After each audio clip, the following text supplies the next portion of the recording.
America gi theoretical physics Michio Kakuna Fongdoropagi matung inna lakadoriba chahi chama yankhai chani asigi matungdadi Eikhoigi civilization asibu safe tauba kangadoribara natragana Eikhoigi civilization asibu destroy taugadoribara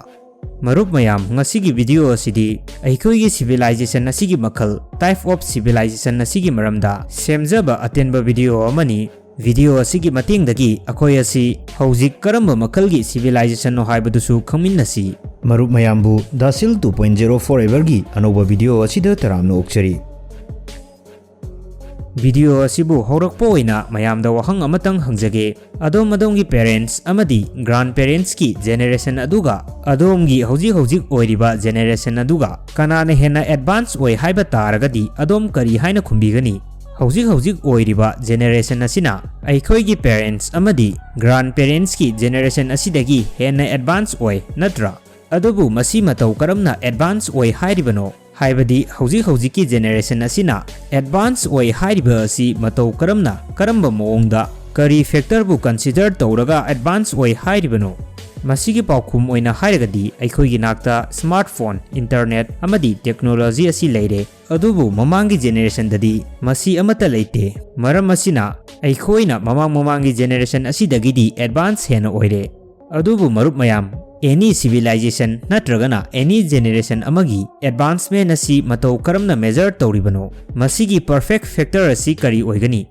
masigi isam samba paukhum hairagadi Eikhoina utilize tawriba energy asini hojik Eikhoina sijanariba energy asigum mamangi generation sing asinadi energy asi generate tawba amadi utilize tawba asi ningthina hiramde marup mayam hojik fawbagi oinadi adom gyan tabiramdabasu yai Adubu video asi makhatana yingminakisi soidana gyan tarakani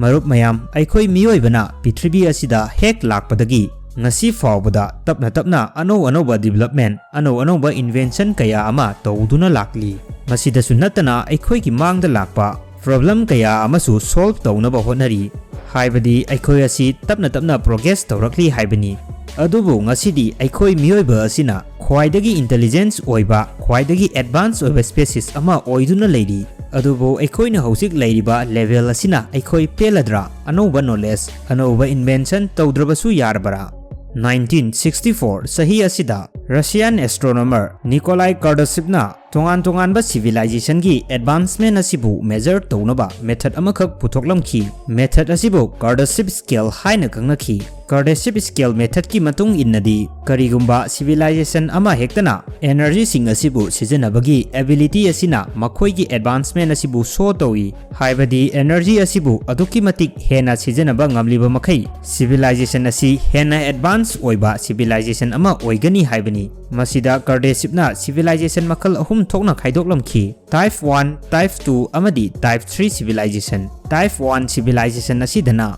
Thawan michaktagi earth Pitribi fawba lakliba energy pumba asi sijanaba ngamba civilization asibuni masigi energy gi limit asina 10 to the power 16 watt ki chang oigani aduga type 2 civilization asidana Eikhoigi solar system asidagi lakpa energy pumba sijanaba ngambagi capability asi leigadabani masigi mathangda lakliba type 3 civilization asidana Eikhoigi galaxy asidagi lakpa energy pumba sijanaba ngamba civilization asibu type 3 civilization haina khangnagani masigi energy asina 10 to the power 36 watts oigani hojik Eikhoigi wakhalda hangliba wahang asi Eikhoi miyoiba asi haidiba civilization asigi manungda karamba civilization gi manung chanbage adubu marup mayam Eikhoi asi hojik fawba type 1 civilization fawba yoba ngamdribani maramdi Eikhoina hojik chakhatle haina khalliba asi fawbada numitagi lakliba energy asi fawba loinamak sijanaba ngambagi capability leitri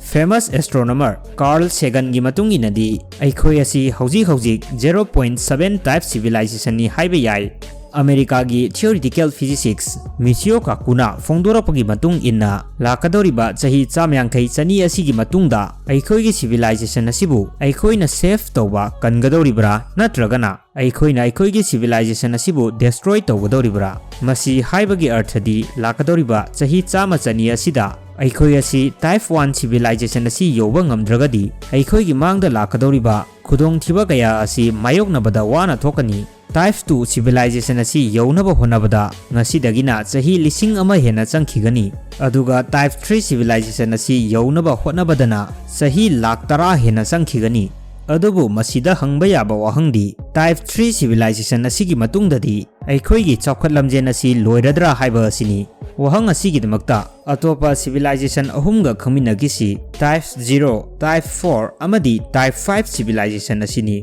Type 0 civilization asidadi energy asi sungsin sizinadabagumbani haiba yai isam samna hairabada Eikhoigi civilization asigi haurakfamni haibani Type 4 civilization asidi Type 3 civilization gi mathangda leiba Type 4 civilization asidana amukka hena advance oigadoribani masida Eikhoigi universe asidagi tholakpa energy pumba sizinaba ngambagi capability asi lerakadoribani scientist ki matung inadi masigi energy limit asi 10 to the power 45 watts oigani adubu last ta leiriba Type 5 civilization asidana Eikhoigi universe asi khak natana atopa alternate universe asidagi fawba energy use toba ngambagi capability leigadoribani masida sunnatana masigi Type 5 civilization asidadi past present amadi future timeline khudingmaktagi energy asibu sijinnaba ngamgadoribani aduga Eikhoi miyoiba asi Type 5 civilization asi fawba yoba ngamgadra haiba adu marup mayamgi kari mot leibage comment section da comment tobiramu